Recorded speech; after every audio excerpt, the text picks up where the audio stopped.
Something occurred to me today. You've seen the movie Spider-Man, right? Sam Raimi's Spider-Man. You familiar? I've heard of it. Yeah. Okay, well, let me refresh your memory because it's probably been a long time since you've seen it. I haven't thought about this little movie in forever. But in this movie, Peter Parker is bit by a radioactive spider, and he's able to form webbing in his wrist. Organic webs, kind of a big deal about that movie. And he first notices this when he's in the cafeteria. He accidentally shoots some web, and there's comedy ensues. But a little bit later, he goes to a rooftop, and he's trying to figure out how to activate the web. You know the scene I'm talking about here? Yes, Go, webs, go. Yes, I do.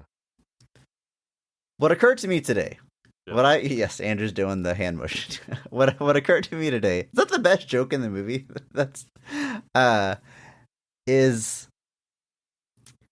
In this world that he's in, Spider-Man doesn't exist. He's not aware of a superhero that swings around on webs, right? He knows he got his powers from a spider, but his first instinct when he finds out webbing come out of his wrist is to go to a rooftop and try to attach to a billboard across the way and swing from one building to another. Isn't that a weird first instinct? That you would use these to swing? That's not even really what spiders use their webbing for.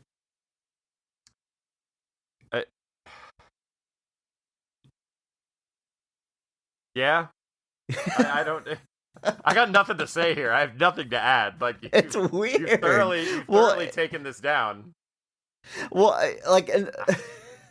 we, the audience, are familiar with Spider-Man. We know where this is going. Know it, yeah. Oh, yeah, he's learning how to swing. But why does he even have that idea? Where does that inspiration come from? Like you would think. I'm glad this didn't go where I thought it was going to go, because I thought you were going to go to the age-old, why doesn't the web come out of his butt? Like, that's where I feel like everybody goes there, and it's like, yes, you're very cool, you're very edgy, you're very hip. I get it. I lived through the 90s. It's a cool thing to do. No, it's not. But I mean, yeah, I think it would come out of like his abdomen. I think it's where it comes out of spider. So it'd be like below his navel, maybe, with the most accurate. But yeah, I mean, whatever. He doesn't have 8 legs. He's not literally a spider. I'm totally fine with the webbing coming out of his wrist. But the fact that he wouldn't do like strength tests, find out how sticky it is, descend straight down in a line. No, he goes straight to I'm gonna swing across the street. And I just thought that was an odd first thing to do, and it didn't occur to me till now, 23 years after the fact. But Andrew, have you ever thought about this? Have you ever thought, the Sam Raimi Spider-Man movies? You ever thought about, like, what if we had a series of Spider-Man movies that didn't even have Spider-Man? No, never thought about it. Never. Why would you do that? Why would you? Because the thing is, it's like, as a one-off experiment, I could definitely see you doing it. Like, just be like, hey, let's just give it a shot. Maybe one of these characters is interesting enough to kind of hold down their own movie. Maybe it's a Joker situation. I don't know. But, it's definitely something where if you do it once, I could see there being a desire to be like, let's give it a shot. But it's definitely not something you would do multiple times. What if you're greatly rewarded for that first attempt, though? What do you think would happen? They would continue it to probably increasingly diminishing returns until such a point that they stop being profitable. And then maybe 1 or 2 more, just for good measure, just to see if it's just an anomaly or if it's actually done. And then you'd probably just abandon the whole thing altogether. Theme song. We're not talking about the best of them. We're just talking about the rest of them. Not the worst parts, but the best parts. And the best parts we have. The best of the rest. Hello, and welcome to Best of the Rest. My name is Chris Logan, and I am joined, as always, by my animalistic co-host, Andrew Williams. Say something to the listeners, Andrew. Something to the listeners. I just sat here and watched you. You know what I'm going to do. You know I'm going to throw it to you. You take this giant swig of water as I'm about to. You didn't miss a beat, though. I mean, if I didn't say anything, people probably would have noticed. I don't know but- why you had to. I don't know why you had to reveal. I Had to just- ruin the movie magic. I don't know Like, why you had this stress to your life that you're like, I'm going to take a drink, but I got to make sure I'm done at the exact right time to jump in here. I gotta fly close to the sun somehow, man. Each week, we take a second look at a movie that was poorly received upon release and challenge ourselves to only talk about the things we like and what the movie does well. It's Comic Book Movie Month, and this week we are talking the 2024 film Kraven the Hunter. Andrew, what is your history with this movie? It's pretty new. It came out just last year at the time of recording. Did you see it in theaters? Have you seen it before preparing for this podcast this week? I have. I saw it in theaters opening week. I do believe. Opening week. I always go, and me and my friends see them all the time. But yeah, this was one that took a really long time to come out. Like, it finally came out in December of 2014, so we're barely 6 months. Like 2014? from release of this one, 2024. My mistake. 10 years just off. Screwing up ones and twos. But we're talking December 13th, 2024, so barely 6 months since this has been in theaters. That we're talking about. Possibly outside of the best of the bests that we do, the quickest from release to episode. Yeah, I think we hit Eternals pretty fast, maybe, but yeah, it's pretty good. Fast. Anyway, it took a really long time to come out because it was it suffered like 2 years of delays or something. It was supposed to come out in 22, and then it didn't end up coming out until like late last year. Okay, it was scheduled for release in January of 23 originally, then got moved to October of 23, then got moved to August of 24, and then finally got released in December of 2024. So it legitimately almost 2 years to the date of. Yeah, it wasn't quite the Morbius marketing cycle that lasted like I think 12 years because of COVID, but it was definitely a movie you heard about for a very long time before it actually got released. Actually, yeah, before it finally hit things. So I'd just been seeing trailers for it. It was one of those things that, like, as we exited COVID and there were those movies that were just kept getting delayed and delayed. Anytime I went to the movies, I'd keep seeing trailers for them, and like this was the last one where I was like, after this, I'll be free. I won't have to watch this trailer anymore once this movie is finally out in the ether. And that'll be Morbius was very similar. Probably said the exact same thing with Morbius, where I was just like, I feel like I saw this trailer forever. Kraven was the same way. I was just like, it did not end. And then, Well, I did not see this in movie theaters, believe it or not. And this is a movie. I mean, hashtag PP. I'm just going to say it how it is, Andrew. If it weren't for this podcast, I think I would go my entire life not watching this movie. And I'm not even saying because I thought it was going to be so bad. I'm saying I saw the trailer, I know the concept, and none of this felt like something I would be interested in. You know, there's a difference between I think it's be so horrible I don't want to watch it, and that's just not for me. This was just wholly, like, up and down the board. Like, I don't think any of this is going to be something that I'm going to enjoy, so I'm not going to spend money seat in theaters or spend 2 hours of my life watching it. But alas, we have this podcast, and we're covering comic book movies once again, going back to our roots a little bit here. Comic Book Month returns. And here we are. I'm now a person that has seen Kraven the Hunter. But just to go back, you know, what I mean by like having no interest is, I mean, we kind of made a joke already at the beginning of the podcast, like a Spider-Man universe without Spider-Man. People have been making these jokes ever since this thing started. Like, Venom makes some kind of sense because that's a character that has fans. Like, people like Venom, and he's been the star of his own stories, and he's an anti-hero, and he's a fully fleshed out character. You know, it's Venom, a Venom movie. It makes sense. But once you start getting to, like, your Morbius, your Madam Web, your Kraven the Hunter, this is not someone that, Andrew, feel free to correct me, but no one is, like, a fan of Kraven the Hunter. They're a fan of his story arcs. They're a fan of Kraven versus Spider-Man, yes. That's the key. people like Kraven's Last Hunt is one of the most iconic Spider-Man stories of all time. And it ends in a very, very succinct way. But like it's one of those stories where like Kraven the Hunter is it's one of those it's it's a cool character, and I don't think people would deny that he's a very cool character. But the allure is in Spider-Man versus Kraven. That's the selling point. That's the ticket. It's when you remove it'd be like Spider-Man releasing a solo that, Bane movie. You know, like people love Bane, they love Nightfall, but do I want to see a movie it would be like releasing all a about Clayface Bane? movie. Like it would be like making a Clayface movie instead of like any other character to establish your burgeoning cinematic universe. It's a choice. Because it's whatever. Sorry, folks. I'm sorry for the snark, but like Kraven's Last Hunt is one of the most iconic Spider-Man stories of all time. And it ends very iconically, like Kraven exits stage left. But and so obviously we've been hearing for a great many years about the possibility of them doing Kraven's Last Hunt as a Spider-Man movie. Even rumors of Spider-Man 4 were that it was going to be the current upcoming Spider-Man 4, not the canceled Spider-Man 4.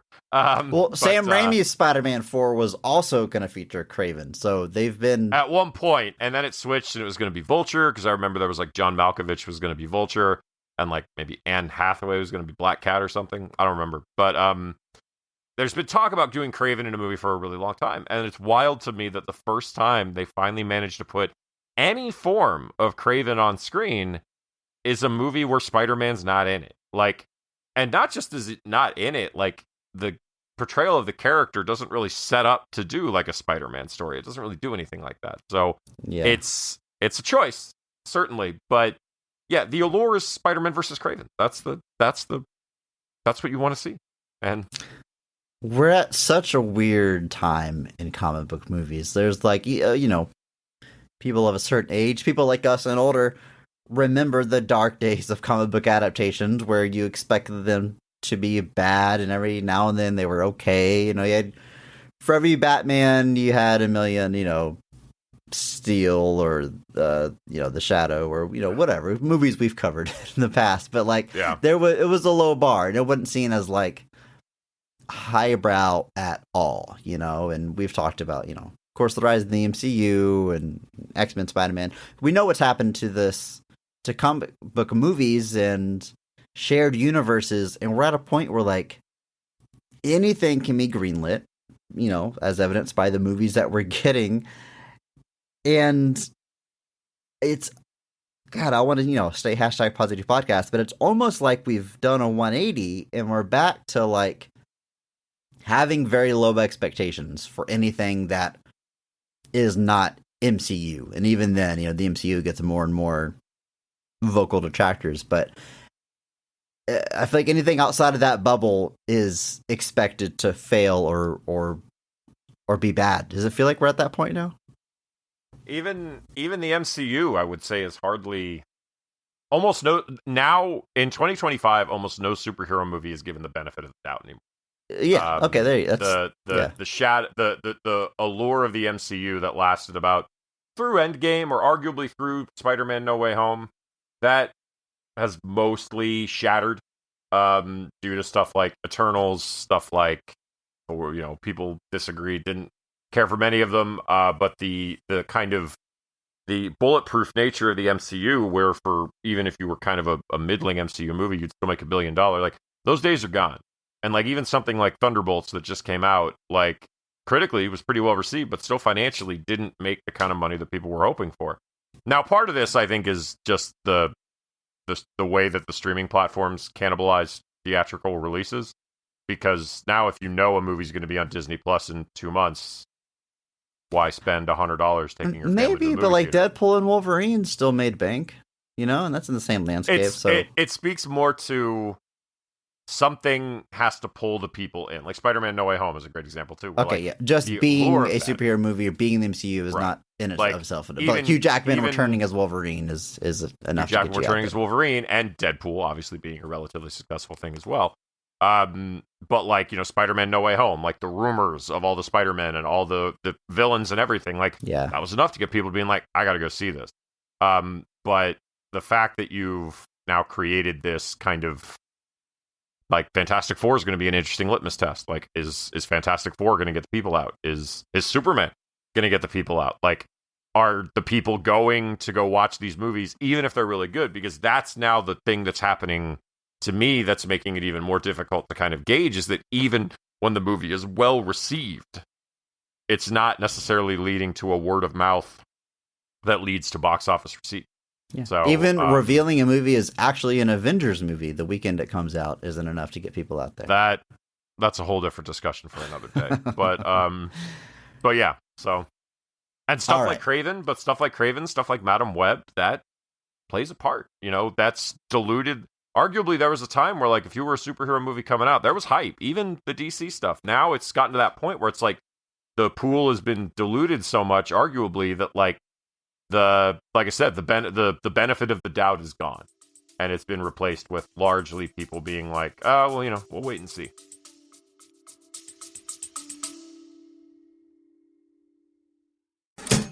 Welcome to The Right Note, a podcast dedicated to the craft of writing. From novels to song lyrics to Hollywood scripts, we trace the impact creative literature has on everything from pop culture and entertainment to history and faith. I'm J. Ryan Fensel, And I'm Kira F. Jacobs. indie authors and father and daughter, Through tips, picks, and top 5 lists, author interviews, and industry news, we bring a fresh and fun perspective to writing and storytelling, all completely free. listen to The Right Note on your favorite streaming platforms. Just search for The Right Note podcast and subscribe. Well, this movie we're talking about today, Kraven the Hunter, as we said, it's released December 13th of 2024. And that's just another sign of where we're at. Because it used to be, this kind of movie is summer release only. And I wouldn't say, it's not that it's released in December because this is a prestige movie. It wants to be viewed that way. It's just there's so many superhero movies, they just get released year round. It's sort of like what's happened to horror movies. Those can come out in any month now. It's just... Right. The times they are a changing, Andrew. This movie is made on a budget of $110 million, possibly more, conflicting results, but pretty high budget. At the box office, it only brings in $62 million. So I believe they call that a bomb. Critically, it is panned. 15% critic score on Rotten Tomatoes. Below 20%, said it a million times. Genuinely hard to do. This movie manages to do it. Now, the audience score, I'm a little surprised. It has a 72% audience score. This is almost like Venom numbers. All the Venom movies are, rotten on Rotten Tomatoes, but the audience score being much higher. Some of the biggest gulfs we've seen on our show. And I think this one maybe isn't quite as high as Venom, but that's a pretty wide gulf. And I didn't know this movie had as many fans as it seems to have. It's 2,500 people. That's what It's based off of. Are you telling me 72% isn't surprising to you, though, Andrew? I mean, who do you know, like in your surprising, but just like in your day-to-day life, have you come across many people that say like, oh, you know what, Kraven? I think critics get that one wrong. I've met zero people who have Okay. but no, it is an interesting gulf. Now, like the only thing I mean to say is that like the audience verified ratings number is very low. Sure. A lot of the other movies that we've looked at, like the Venoms, things like that, those are sometimes in the tens, 50s, hundreds of thousands of people. This is a pretty low group, but it's still, those 2,500 Kraven fans, they wanted it to be known that they thought this was a 72% out of 100. But not a 90, but a 72. But anyway, yeah, critics not kind to this. 158 reviews on the sample size there. pretty overwhelmingly negative response. The positive reviews even struggle to be like anything beyond like, hey, turn your brain off and it's a good time. And it's like, when that's how you have to frame your positive review of something, you're already kind of struggling. But not critically well received. Audiences, like I said, a little more kind to it. A small but passionate fan base, I should say, I suppose. Taking a look at the creative team here. The movie is written by, initially, Richard Wink, who, interesting filmmaker. In the 80s, is a writer and director. There's a lot of low-budget stuff. Maybe most notable is Vamp, the sort of cult film with Grace Jones, the vampire movie. But kind of reinvents himself as a writer of crowd-pleasing guy with a gun action movies. As writer on 16 Blocks, a Bruce Willis movie I quite enjoy. The Mechanic with Jason Statham, and the Equalizer series. Got to be the biggest feather in his cap. The very popular Denzel Washington TV show reboot film series that, Andrew, I know you're a fan. Many people are. I haven't got around to watching them, but impressive career, and I don't want to say turnaround. I mean, he was always had successful work, but interesting how it's kind of evolved over time. Yeah, it is. It was definitely weird looking at this. Also a director, largely of those movies in the 80s as well. Things like Witchcraft, Just the Ticket, Vamp. He writes and directs Vamp. So, big feather in his cap there for a lot of people of a certain persuasion. But, yeah, then like you said, starting with 16 Blocks, like that, and that's directed by Richard Donner. You've got The Mechanic, which is a kind of a reboot of the Charles Bronson film of the same name. Like I said, he even got The Expendables 2 in there.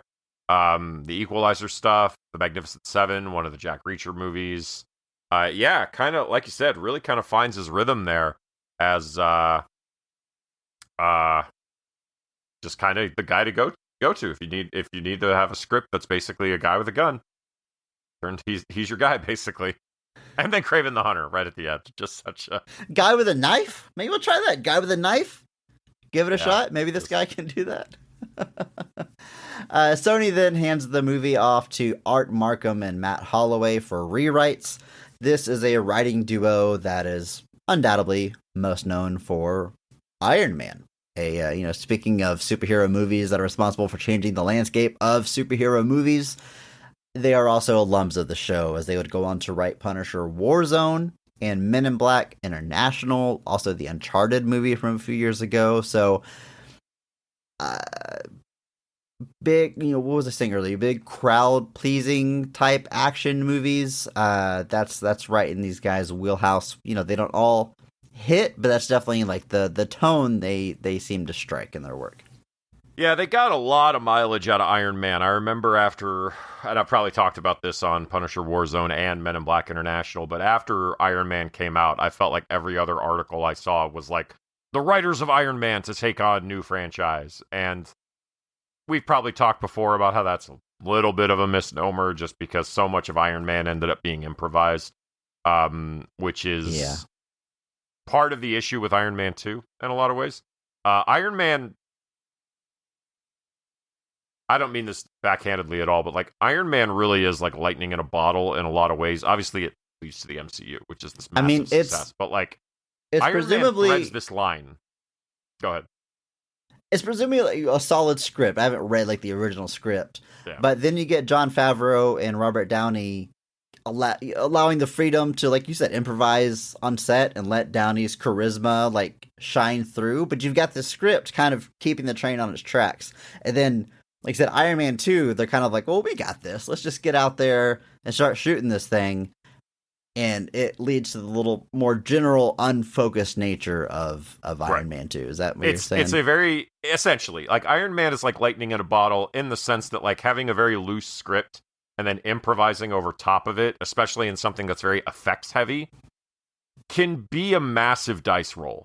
Like, is this going to come out okay? Is this going to come out like a jumbled mess? Like, there's plenty of movies you've heard about, and this is actually something I think James Gunn kind of just spoke to recently. Like, movies start shooting with like half-finished scripts. Like, movies are starting without even like a finished, locked script.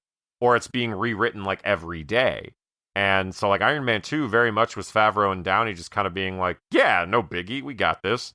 And then obviously, like you said, it ends up being a lot more, but it also, while trying to do the same thing, also has these like heavier themes it tries to handle. So it struggles in a lot of cases, but so anyway, all that's to say is like they got a lot of clout for Iron Man, which I'm not saying that they didn't have a part of that, but there's a lot of pieces to the Iron Man success. And the fact that a lot of the things they were attached to never really ended up seeing the light of day either is always interesting to me. But like Punisher Warzone comes out that same year, and then literally a 9-year gap before their next movie actually comes out. Transformers, and it's Transformers 5. So it's an interesting career that obviously gets a lot of juice from the first Iron Man, but ultimately a lot of those scripts that they started working on never really get to completion. You could probably Google these guys' names just in a news section and just see all the projects that were variously attached to them at various points. And it's interesting seeing the ones that did get to the finish line versus some of the stuff I remember they were announced for. Like, they were definitely announced for a Ninja Turtles movie at some point. I definitely remember that. But I think their script never ended up getting used. And then I think it's Uncharted that gets them into like the Sony circle, which is I think how they end up doing Kraven as well. But yeah, an interesting group.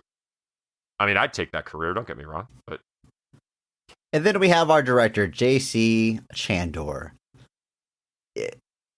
Interesting choice here, Andrew. And I don't know what you've read about this. This is one that I had a little trouble trying to figure out. I can go through this man's entire filmography. You have Margin Call, All Is Lost, A Most Violent Year, maybe his most celebrated movie, Triple Frontier, which I believe was a Netflix movie with Ben Affleck, and then Kraven the Hunter.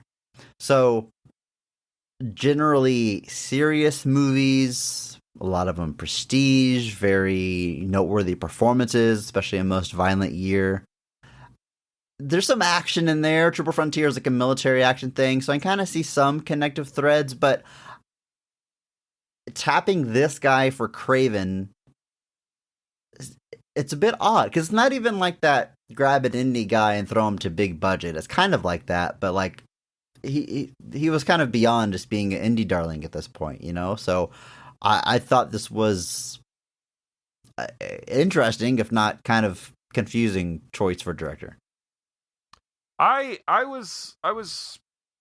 had the same thoughts largely because I remember Margin Call coming out. It was another kind of take on the Wall Street, crisis of 2008. Something like The Big Short was a much wider version of this. This one, I think, literally takes place over a 24-hour period. It's got a massively all-star cast. Paul Bettany, Jeremy Irons, Demi Moore, Stanley Tucci, a guy whose name I'm not going to mention, but we've talked about him on the show before, Zachary Quinto, like a very prestige drama. And that's the other thing. J.C. Chandor has written all of his films except for Kraven. That's the other thing that surprised me about it. He's even Triple Frontier, which, and then, you talk about Margin Call, and then All Is Lost is actually like this.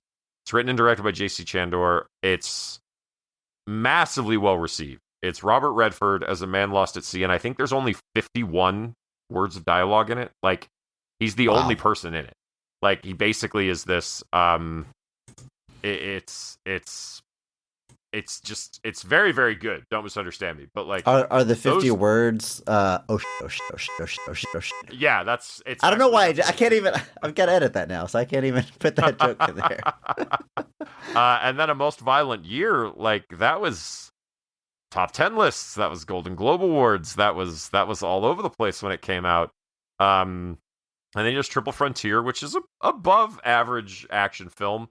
It is on Netflix. It's got Ben Affleck, Oscar Isaac, Charlie Hunnam, Garrett Hedlund, Pedro Pascal. Like not exactly lightweights.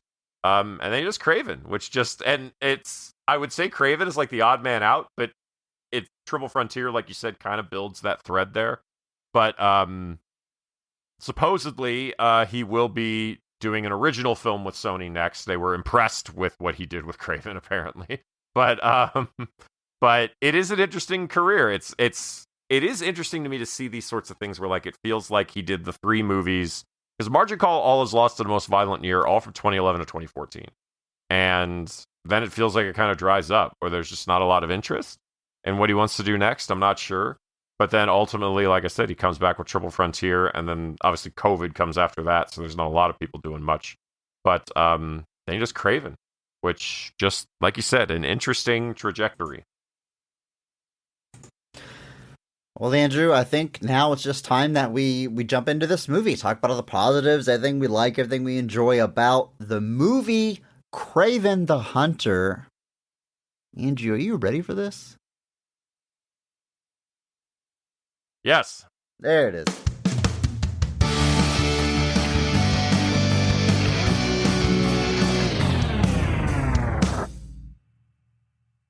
While on a hunting trip with his brother and criminal father, a young Sergei Kravenov is attacked by a lion. Before being flown to a hospital, a young girl named Calypso gives him a special serum that not only saves his life, but imbues him with animal-like strength and agility. As an adult, Sergei goes by Kraven and hunts down criminals. After hunting down some poachers, Kraven works his way up to Alexei Setsovich, a crime lord and rival of Kraven's father. Kraven reunites with Calypso, now an investigative lawyer, and they begin taking down Alexei's organization one by one. But when Alexei captures Kraven's brother Dmitri, his mission takes a personal turn. And it's heightened once again when Alexei reveals he is actually a rhino hybrid. Andrew, this wasn't spoiled for me, I guess is what I'm trying to say. I had no idea that the rhino was our main villain in this movie. Yeah. If you saw the trailers, it was spoiled. Oh, was it? I guess I managed to avoid that, or perhaps, Andrew, perhaps I blocked it out of my memory, but didn't know he'd be showing up. But we will talk about that reveal those scenes. But first, we are going to talk about this cast, starting with the high point, best casting, best performance of the film, because every episode we recognize one person who goes so far above and beyond the Call of Duty that they actually elevate the quality of the entire film with their performance, and we recognize that person by giving them the Mark Strong Award. Andrew, you're going first here. Who is getting your Mark Strong Award for Kraven the Hunter? I will be going with Ariana DeBose, who plays Calypso Ezeli. She's a voodoo priestess who kind of is actually the whole reason that Kraven is still alive after being mauled by lions in his ute.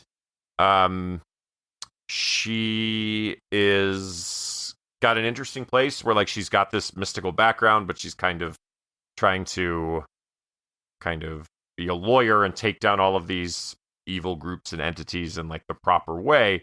And then when her and Kraven kind of reconnect years later, they kind of link up to assist with taking care of these current problems, including the people who kidnapped Kraven's brother. Calypso is a character from the Spider-Man comics. I think she appeared back in the late 70s, early 80s. Probably, I think it was Denny O'Neil's run on Spider-Man. So she's shown up over the years. There is a connection to Kraven the Hunter there. She was originally a villain. She usually is a villain. So they are making some changes here by having this character be much more of a straight up assistant to Kraven in this case. So they're keeping the partnership, but given that Kraven is the hero of this movie, she also is now a hero in this. But she's got an interesting spot to sit in this movie.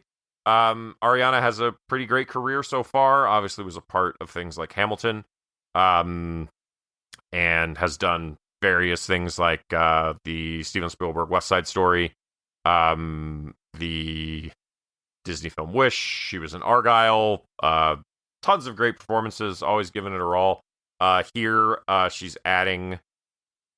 The way I'll put this, and I don't want this to come off too backhanded, is that the script is not giving all of our actors a whole lot to work with. And that's unfortunate. I think there are very talented people in this cast. And in Ariana's case, I think she's making the most of what she's given. Sure. But she is being let down with not a whole lot of content to work with. True for a lot of, I think, cast in this case. But she's making the most of it.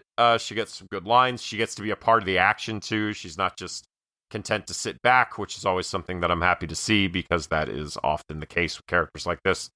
She gets to jump right in on the action, even gets to play a big part in taking out one of our secondary antagonists. So for that, she's getting my Mark Strong Award for Kraven the Hunter.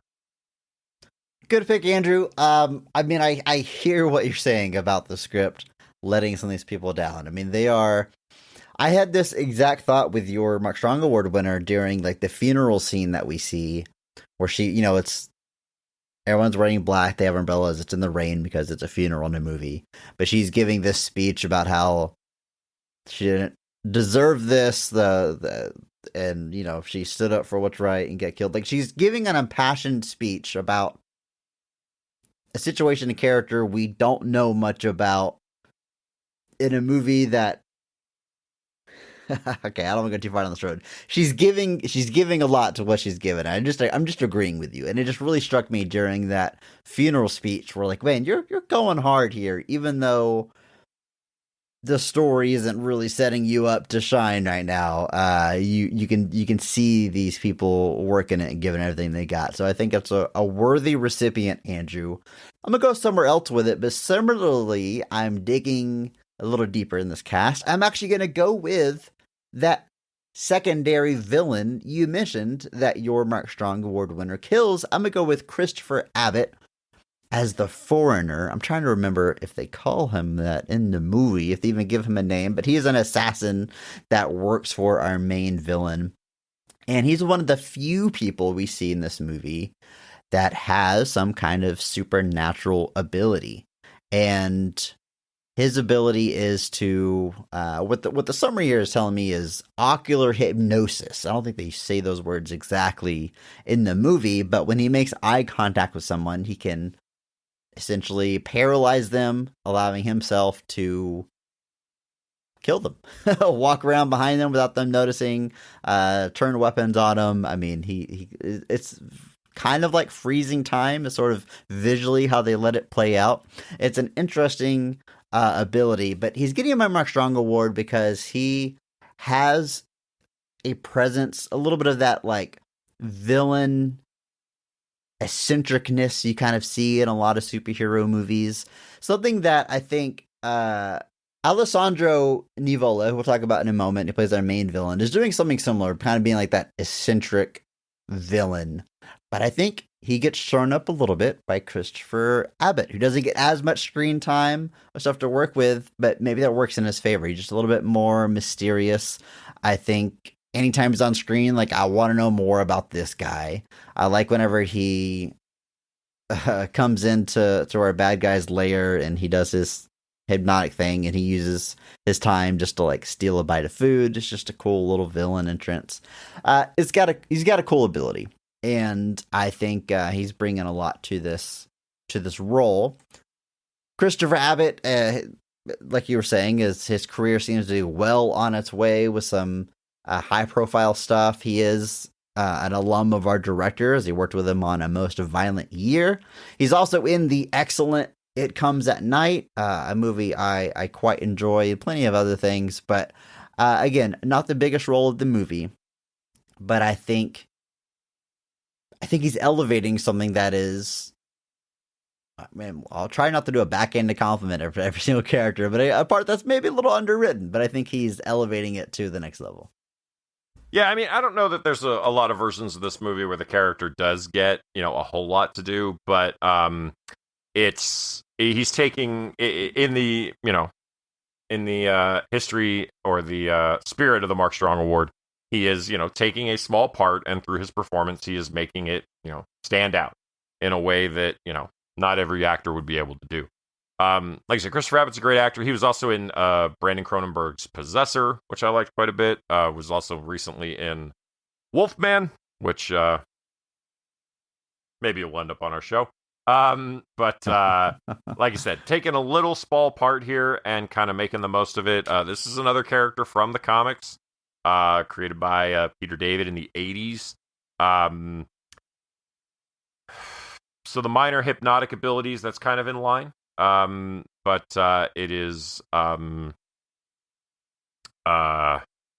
definitely making some changes as well, but probably more in line than some other characters that we've seen in movies of this nature. But it is, yeah, it's a good performance. Good call.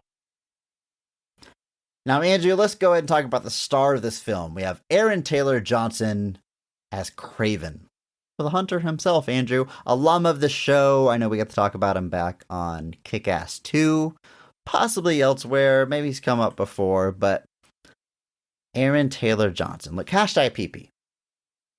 Not my favorite actor. This isn't like a Jared Leto situation where I'm going to go off on him or have anything personal about this guy to say, but I don't say he's a bad actor. Just someone that's just sort of, you know, I've seen him in movies before, and that's about all I have to say. I don't think he's horrible, but he's never really jumped off the screen to me, I guess. But, like I said, he's not a bad actor. I don't think he's sleepwalking through the movie. I don't think he's not giving an effort. I think he's given it all he's got. But similar to what we said about these actors already, what he's got or what's there to get is maybe not the most three-dimensional or well-written thing. I did genuinely consider him for the Mark Strong Award, if not just for the insane physique that he was able to get in for this. I mean, the shirtless shots, the man looks like he was like cutting weight for a UFC weigh-in. Like he didn't have a drink of water for 18 hours or something. I mean, he's just absolutely shredded to an almost like comedic degree. So he definitely put in the work to get the look. I was wondering what they were going to do about the accent. I texted you about this because, you know, he has an appearance in the MCU as Quicksilver, and both him and Elizabeth Olsen sort of maybe got criticized for their accent kind of coming and going. Obviously, this is going to be a character like with an accent. I mean, Russell Crowe, we'll talk about in a moment, has like a thick Russian accent, but his kids, they just don't have an accent. They just he can speak in multiple languages. When he speaks English, he just speaks in his normal accent, and that's probably the right choice. So that's not distracting, but the man is he's going hard, A for effort, and that's what I have to say about Aaron Taylor Johnson and Kraven the Hunter, Andrew. I agree.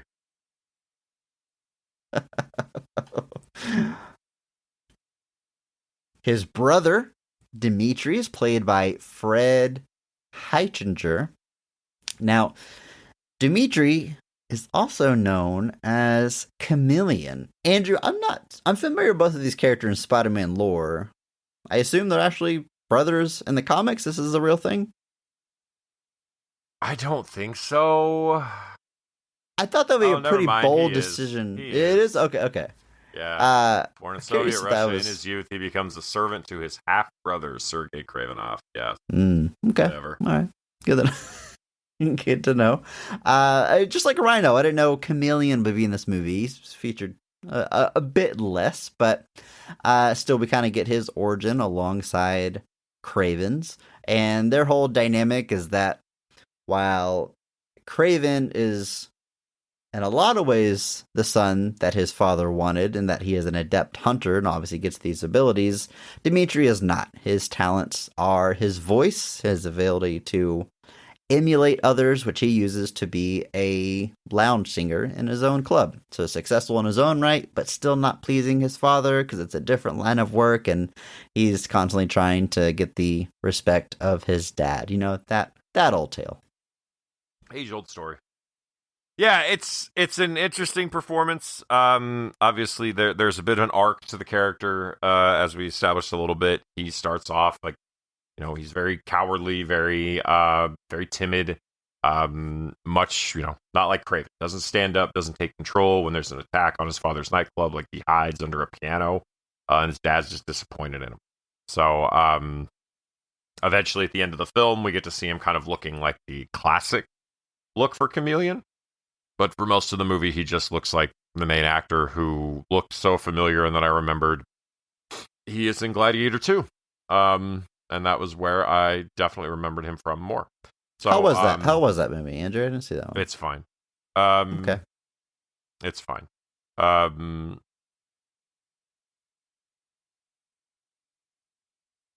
Hashtag PP. Paul Mescal is not Russell Crowe. Yeah, so it's an interesting arc that he gets. He's the central premise of the finale. He gets kidnapped, and that's kind of the big crux of what leads to this kind of big climactic action sequence. And then, yeah, it leaves on this interesting note that you presume was going to be expanded upon, but I can only assume now probably will not be. Then we have Alessandro Nivola as Alexei Setsovic. He's sort of our main bad guy. He wants to take out Kraven's dad and his empire and, you know, be the number one bad guy in the world, Andrew. His secret is that he constantly needs this medicine bag infused into his blood, or he will transform into the Rhino, a rhino human hybrid thing, a really thick gray skin and a big old horn. This is revealed pretty late in the movie, and then, of course, at the end of the movie, we get to see that transformation, and the Spider-Man villain Rhino gets to be our bad guy in this movie. Now, I mentioned earlier, but he's sort of doing that classic eccentric bad guy thing, making some odd choices, not quite to the levels of Matt Smith and Morbius, but he just has an odd way about him. There's just one scene in particular where he gets some bad news, and he just looks out the window and opens his mouth and makes this very strange, high-pitched screaming noise. It kind of comes out of nowhere. Something that the actor himself says was actually done in post. He actually did a silent scream, and they added someone else's guttural noises after the fact. Who knows how that came about, but it's meant to be sort of that classic oddball type villain that we've seen before, and he's doing fine enough. I preferred the other villain a little bit, but I still respect for going for it, making some choices and making it his own. Yeah, I have the same thoughts. It's obviously there's an interesting duality that they add to it, like you said, with this medication that kind of stops him from being Rhino, which is they've done a variety of different versions of Rhino over the years. It's sometimes a guy stuck in a suit. Sometimes it's a transformation. The classic one is stuck in a suit, right? But isn't that also Scorpion? Isn't that a guy stuck in a suit? Or can he get in and out of his suit? I don't think Scorpion's stuck in his suit. I don't remember. But one's a removable Rhino, suit, one he's stuck in a suit. I mean, everybody removes suits every day. But it's... What's a bit of a flip is that Rhino is not usually smart. I will say that. Rhino is usually kind of an idiot. So there's obviously a change made here to kind of make him more of like a little bit more of like a crime boss almost, kind of taking over these different factions as the movie kind of continues. But overall, a very much of a different take. But Alessandro is definitely making it his own and making the most of that screen time he's got. They add a lot of weird quirks. He's got his dog. He's got all sorts of stuff that he works with. So they try to make it unique and stand out a little bit. And they're largely successful, I think. Lastly, Andrew, we have alum of the show, I believe, Mark Strong Award winner, Russell Crowe as Nikolai Kravinoff. This is Kraven's dad. He's a bad man, Andrew. And like I said earlier, he takes over the accent work in this movie. He talks in a thick Russian accent, which I honestly don't know if it's good or accurate, because this accent to me sounds so much like a movie trope or character accent. We have David Harbour doing something very similar in the MCU. That Russian accent, or like you don't say you drop all your A's and your these, and you just have this very specific style of broken English. I don't know how accurate that is. To me, it feels like such a way to talk, like a movie thing. But Russell Crowe is at least nailing that. Like I said, I don't know how accurate it is, but he's definitely like the movie version of a thick Russian accent. And he's Russell Crowe. He's aged Russell Crowe. He's thick boy Russell Crowe we've gotten to know over the past 15 years or so. He's got the gray. He's got a presence. Not really. I mean, like I said, I think he's a Mark Strong Award winner from Man of Steel. I think you gave it to him there. He's not bringing that to this movie, you know, and maybe because he's the father of a supervillain instead of a father of a superhero this time. But it's definitely the most high-profile casting of the movie. I agree. I think he's definitely, obviously, the highest profile cast of this movie, and obviously he's an actor that you're adding just to punch up that kind of that aspect of it. You know, when you've got lesser known stars, you want, you know, the classic thing. They did it with Superman. They did it with everything. You have bring in those A-listers to kind of punch up your supporting cast. Yeah, it's an interesting performance. There's not a whole lot to it, not a whole lot of scenes. Ultimately, we do get kind of a cathartic ending. Just he's a bad man, and he is ultimately dealt with in suitable fashion. All right, Andrew. Well, that's the cast. Pretty robust. But now it's time to talk about the scenes of this film. And of course, you know what we're going to do here. We're going to start with the high point in the best scene of the film, or at least our personal favorite. So, Andrew, in your opinion, what is this movie firing on all cylinders? What is the best scene in Kraven the Hunter? I'm going to go with, this may sound backhanded, but I'm going to be going with our prison escape at the beginning of this film. Just because this is just kind of where you get a real indication of what Kraven is capable of.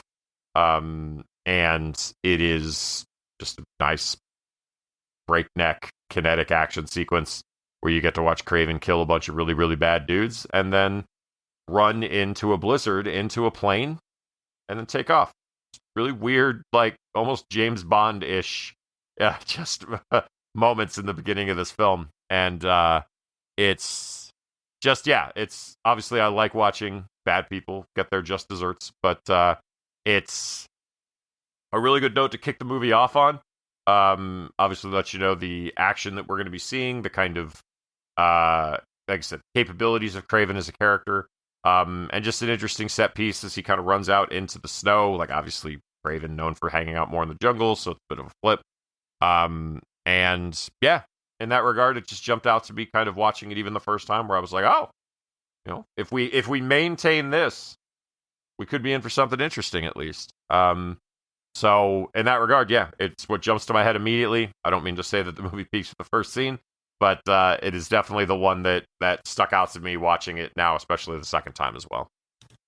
It's a good pick and very smart of the movie to start with this, because after this, we go to an extended flashback of his childhood, which is a solid, 20 minutes plus. We're there for a long time. So had the movie started with them as kids, it could have been a pretty slow opening, but it's smart to establish this so we see where the character is now, what he's capable of, and you just always a good idea to start your action movie with an action scene. I kind of like how little context we have going into it. In fact, all I know about Kraven is that he's a bad guy, and we see him in prison, and he's just talking about escaping and killing people along the way. So it looks like this is just a villain that's been captured that's escaping prison.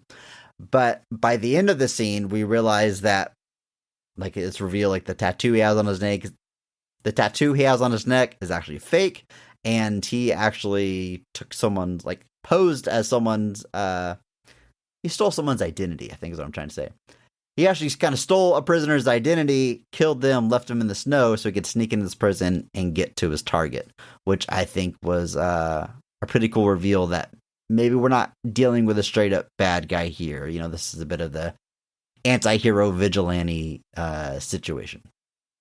Yep. It's a good pick, Andrew.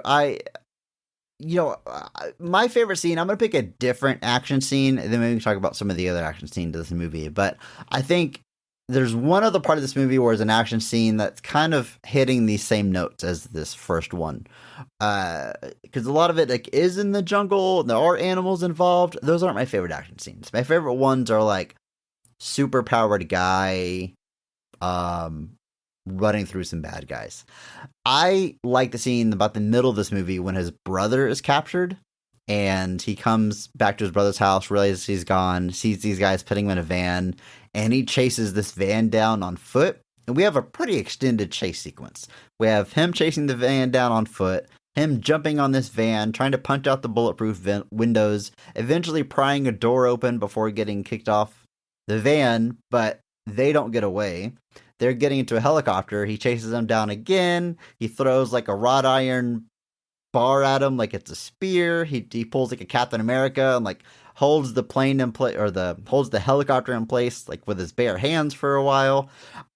The way this scene kept escalating, I really enjoyed, because it could have been like, oh, he looks out the window, they're stealing his brother, they get away, that sucks. Oh, he tries to chase him down, he can't catch him. But like there's multiple layers to like him catching up, him getting set back, him catching up again. I like how long they stuck with this, and they really showed that he was like doing everything he can to prevent his brother from being taken, and they really made a meal out of it.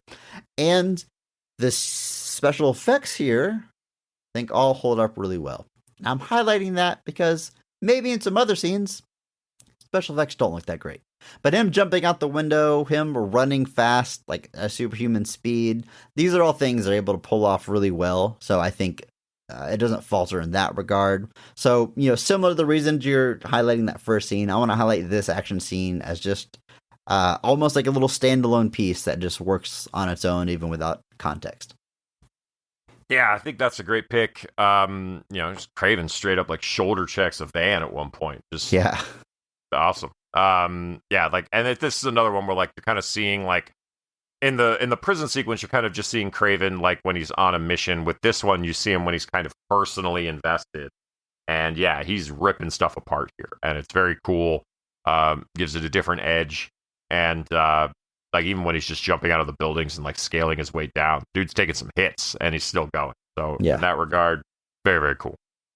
Yeah, I'm glad you said that, because I feel like the fact that it is personal is the reason this is such an extended action scene, because there's even a direct parallel, because earlier in the movie, like while he's on his reservation that he lives on, some poachers sneak on and kill a bunch of animals for their horns and are trying to drive away.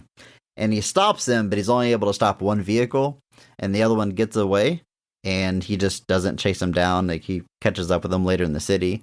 But here we have villains getting away in a van, and he like tries to chase them down on foot. So it's like a direct comparison showing that like when it's personal, he's giving 110. Like he is even more invested, willing to push himself to the limit. So I thought that was a pretty nice juxtaposition there. I will say though, I don't know much about Kraven. In fact, probably the most experience I have with the character is Spider-Man 2, the video game that came out, I think, last year, maybe 2 years ago, the PS5 game, which features the character pretty heavily. But I didn't really know... I didn't know he had super... I like, fact-checked the movie. Like, he gets the serum that gives him animal powers, and there is a serum of some kind in the comics to give him enhanced abilities. But whenever I'm watching him, like, perched in a river stream and grab a fish with his bare hands and then use his knife to cut a chunk out and eat it raw, I'm like, what is this guy? Hashtag PP, but I texted you something similar, Andrew, and that this feels like the dark and gritty reboot of Rob Schneider's The Animal. Like, and I could not get that out of my head. Like the way he like literally acts like an animal, I was not expecting. Like, he's uncomfortable sleeping inside, so he goes out and sleeps in the front lawn. He walks around barefoot. He eats the raw fish, He hangs from trees like a monkey. Like, I did not see that coming going in the movie. And it was, I mean, you can maybe tell by my comparison there. A little hard to take seriously at times. Hashtag PP, of course. Yeah, it's, I don't know. I couldn't tell you what the Motivation is there, but Well, does was, Kraven the Hunter eat raw fish in the comics, Andrew? Maybe this is like incredibly accurate. Sure And he does. I'm sure he does. I don't know. I guess I don't know. It is. There's obviously liberties being taken with the Kraven story here. Obviously, we are obviously playing him obviously as a anti-hero, and sometimes just a straight hero. Like, I wouldn't say there's much like anti-hero nature about him necessarily. He's Well, Kraven's obviously what's faced weird off is against- the tagline on the poster says villains aren't born, they're made. So like, is this? But I don't feel like we're seeing a villain origin story. We're not. I would not say that we are. It is. He's been an anti-hero, I guess, sometimes in the comics. Like, obviously, he has methods that, like, and in situations where he ends up being against other villains, like, he has, like, a moral code sometimes. He's a founding member of the Sinister Six at the same time, though. So he's,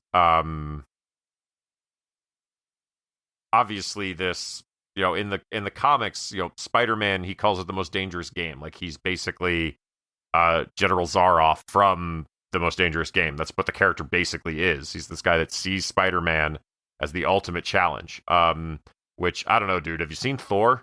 If you exist in the Marvel universe, it's interesting to pick out Spider-Man. The Hulk is right over there. But like, it's always been, it's kind of like when the mutants are seen as like this abomination, but meanwhile Thor is flying right over there, and I'm just like, why are you okay with that but not this? Why is this such a problem? But it's always wild. But and that's just gonna happen when you've had a character be around for a long time. You find an angle, and I think the idea that Kraven sees Spider-Man as this perfect foe, I think that obviously makes for really great storytelling. It makes for really interesting. And obviously, when the character's created in 1964, there's no burgeoning Marvel universe at that point. There's no idea that all of this stuff is eventually going to collide together. But it is. He's a very interesting character in that regard, though. That like, there's this sense of honor. I mentioned that he's got this kind of code, but like, he sees his adversaries as equals until proven otherwise. Like, basically, until you prove that you're not on my level, or you prove that you're above my level. Like, and like, that's the end of Kraven's Last Hunt, is Kraven being like, okay, I guess I'm like done. I've finished this. They adapt a version of this to an extent in Spider-Man 2, the PS5 game, and that's a version of Kraven's Last Hunt. Obviously, it takes on a bit of a different flavor just because they have the Venom aspect of it there, but it's a similar idea. And Kraven obviously dies at the end of Kraven's Last Hunt, and he's brought back because nothing is sacred. But it is he's a very interesting character in that regard. But to make him be a straight hero, you're going to have to make some adjustments and some changes. His father is something they brought up in the comics before, and he is a Grand Duke, I think, in Russia, and then he has to flee because the Russian Revolution. But it's so they're making a lot of changes here, and it's all fine. Obviously, this is not Kraven's Last Hunt. This is not going to be that story. But they're bringing in a lot of the pieces and trying to put a new spin on it. But it is definitely going to be something different. No Spider-Man, but they read the Daily Bugle a couple times, Andrew. They do. If you got that eagle eye like Kraven, you might see that, the Daily Bugle headlines, just to show that we're in those the universe. Do want to shout out a few moments here. I want to take a few highlights here of some cool moments. Obviously when Calypso shoots the Foreigner in the eye with an arrow. Cool. It's cool as heck. Which, by the way, I mean, it's your Mark Strong Award winner, my Mark Strong Award winner, but I said he was my favorite villain. He wins. He kills Kraven. I mean, he's got, right? If it weren't for Calypso killing him and then reviving Kraven with her magical serum, again. He won. He did it. He did. Rhino ain't doing that. Yeah. Anyway, it's it's a kind of thing where whatever. He said, she said, but when in Rome, whatever. But it's just a cool moment. This comes during the big rescue Dimitri finale, and ultimately we get to our big Raven. What about Raven? I don't know where you're going with that. Kraven Rhino face off.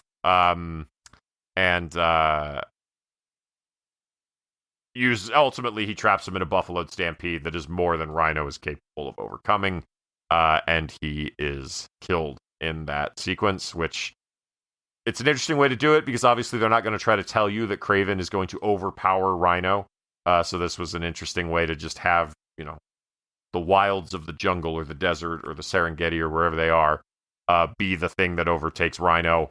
A little bit of his own hubris, Rhino thinking he could take care of this himself, and it ultimately leads to his downfall. You could say he's feeling really flat after the experience. But he gets Mufasa'd. He gets Mufasa'd. But anyway, cool moment, obviously, seeing Kraven overcome Rhino. But then the big reveal, as it were, is that Kraven basically realizes that his father is the one that sold him out to Rhino. For lack of a better way to put that. There's a little bit more nuance to it, but not a lot. Well, I do kind of like this story beat. I mean, we might have seen it coming, his dad's a bad guy, but his dad, he says he knew if I asked you to go kill this guy for me, you wouldn't do it. So I sent him to kill you, knowing that you would kill him because you're the better hunter and warrior, and you wouldn't let your brother die. And that's really messed up for a dad to do, but I do like the little bit of nuance there, where it's he's a bad dad through and through, but he trusted in his son's ability enough to use him. He manipulates his son. He manipulates his son into doing what he wants him to do. He basically wanted his son to kill Rhino. Knew that he wouldn't just do it, so he had to manipulate a scenario where he would do it, and that's exactly what he did. Basically was I'll tip this off, we'll get your brother kidnapped, and ultimately Nikolai is getting what he wants, which is Rhino dispatched, but the method he went about it is, like you said, it's messed up, but that's what he does because he's a bad guy. Bad dad number one.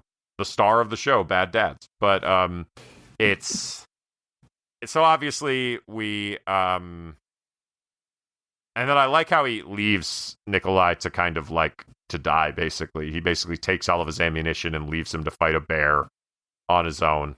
What if Russell Crowe killed him with his bare hands, though? That would have been cool. He leaves him to die, but he just that had been awesome. That would have been the coolest thing in the world. Next time you see Russell Crowe, he's just wearing a bear pelt. If Kraven 2 was bear pelt Nikolai Kraven versus Kraven, I'm gonna watch that. I'm not gonna lie to you. I will watch that. To see those two actually fight each other, I would do it. But so ultimately, then we get our last sequence. I'm just steamrolling the rest of the plot here, folks. But it's this is where we get our big reveal that Dimitri has powers now. And Dimitri basically inherits his father's criminal empire. Apparently, the suggestion is that the person who experimented on Rhino is the same person who gave Dimitri his powers. I guess that's what the doctor in New York was supposed to mention. It's still very kind of vague as how that's explained. But this leaves off the notion that the next movie was seemingly going to be Chameleon versus Kraven.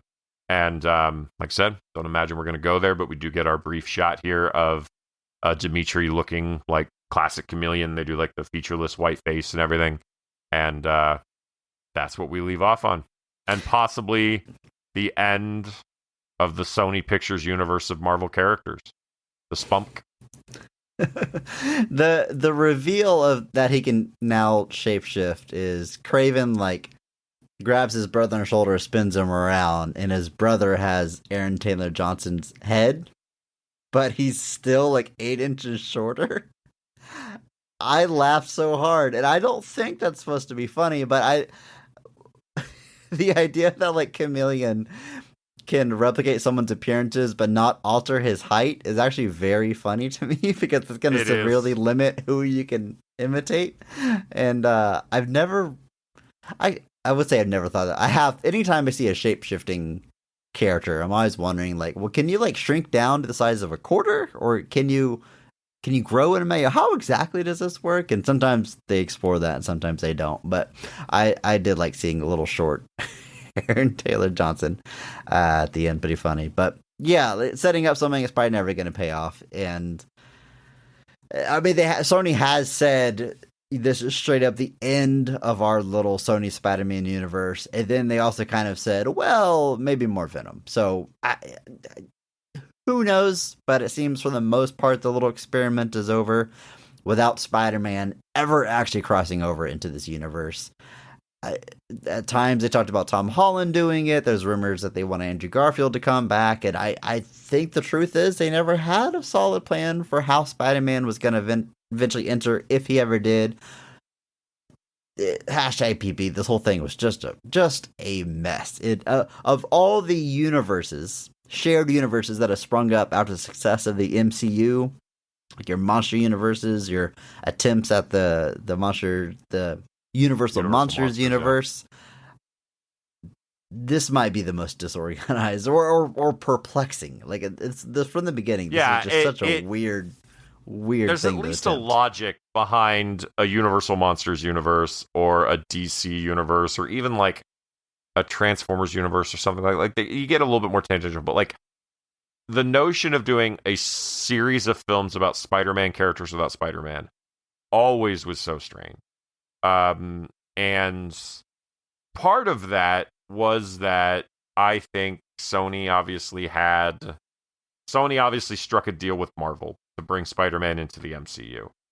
And that limited their options as far as doing other things because it meant Marvel had some say in what happened with Spider-Man. But it didn't mean that Marvel had any say over what they did with other things. And so they were like, well, we'll just do other stuff. And Venom was obviously a huge success. Venom 3, which we will be talking about in a few short weeks. I will save any other further discussions about the future of it for that. But yes, an interesting experiment that has some successes. You cannot deny that it does to an extent. Venom and Venom 2... Venom made like $850 million. We'll talk about this more with the Venom episode, but after Venom 2, the returns diminished until you get Kraven with its $61 million worldwide box office, and that is just unfortunate. So who knows what the future holds.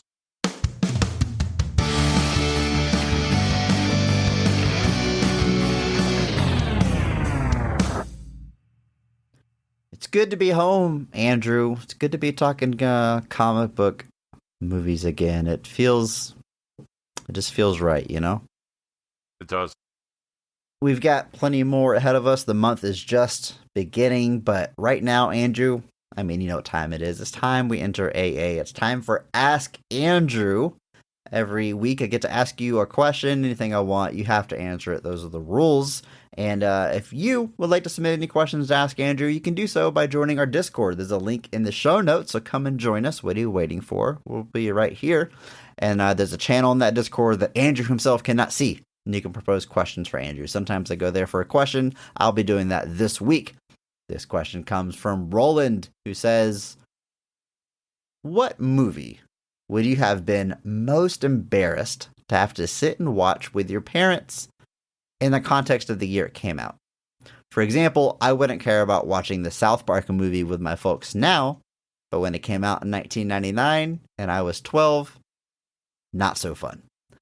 So, based on a true story, I believe this question is coming from. So, it's the classic thing, like you're watching a movie alone in your room and your parents walk in during like, the one sex scene or awkward scene. But what movie would you be most embarrassed to watch with your folks when you're a kid? Or do you have maybe a real life example of something you watched with your parents that was maybe awkward?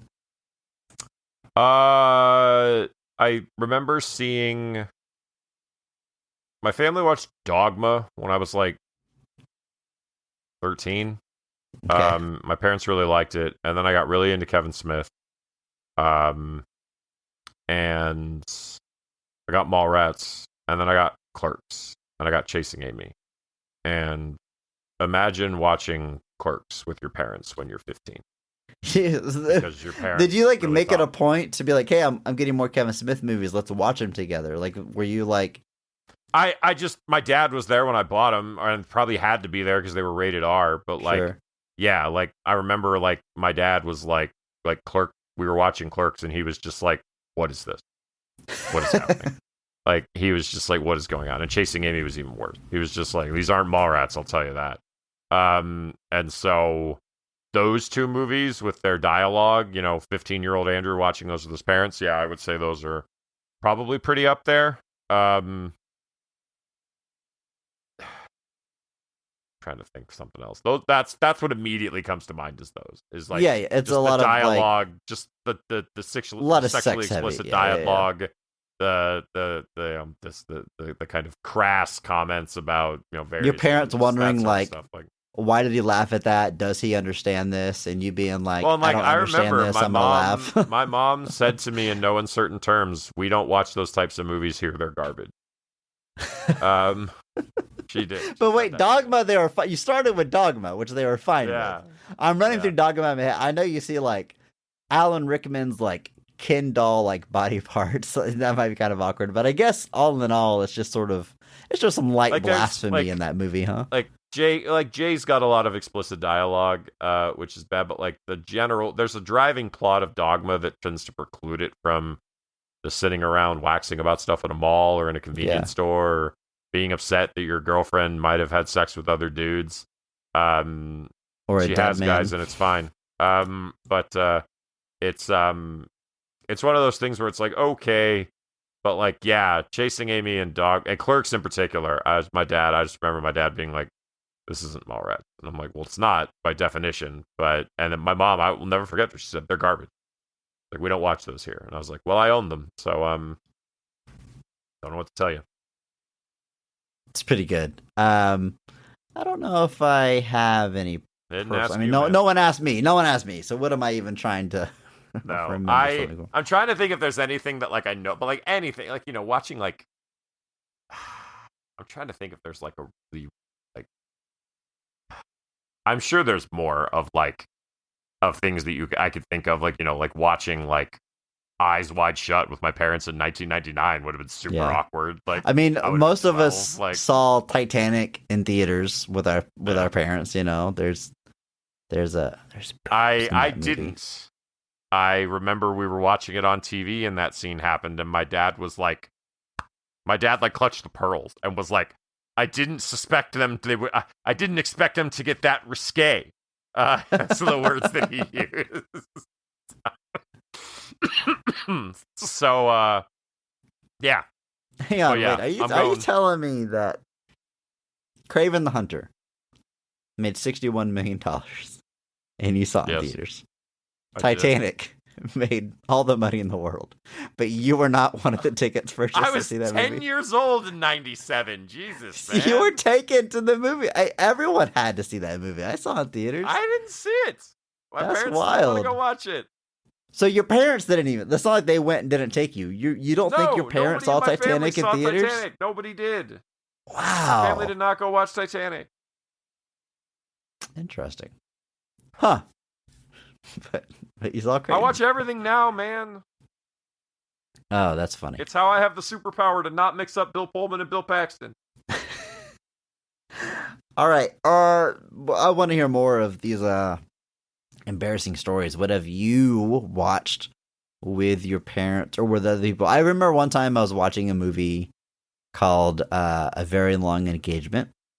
Good Yep. movie. Does have a pretty graphic sex scene on it, and like a door-to-door salesman came to my door. I mean, I was still like living at home, but I remember like opening the door and them like going on this big sales pitch about whatever they're selling, and like on the big TV behind us was a graphic sex scene. That was pretty funny. We realized that after the fact. And then I think I've shared on the podcast before that I watched My Own Private Idaho on an airplane, like on the back of the headrest screen, which Why has would like you do that? graphic That's their sex fault, scenes. not I yours, didn't. man. I agree. I was in their library. I was like, well, it can't be too bad. And They didn't edit it or anything? no, Wow. the movie opens with like an aggressive blowjob, like in the opening seconds. Jesus. So that was an experience. But yeah, I share your stories in that Discord. There's a link in the show notes. Come and join us.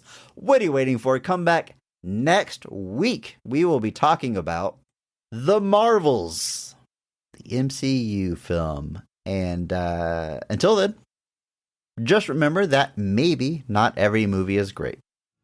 But all movies have greatness. Thank you to Mark Benavides for singing our theme song. You can check him out on Instagram at NotBadMarkAnthony. Thanks to Mitch for the music. Check him out on Twitter at I'm a Biggie Boy. Check our show notes for the SoundCloud link.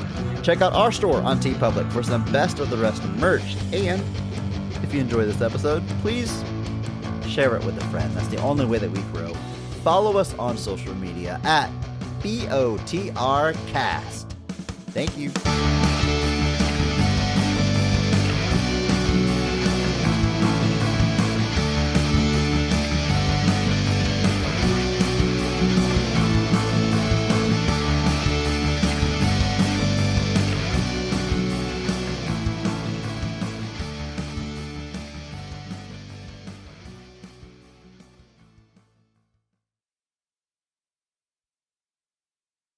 I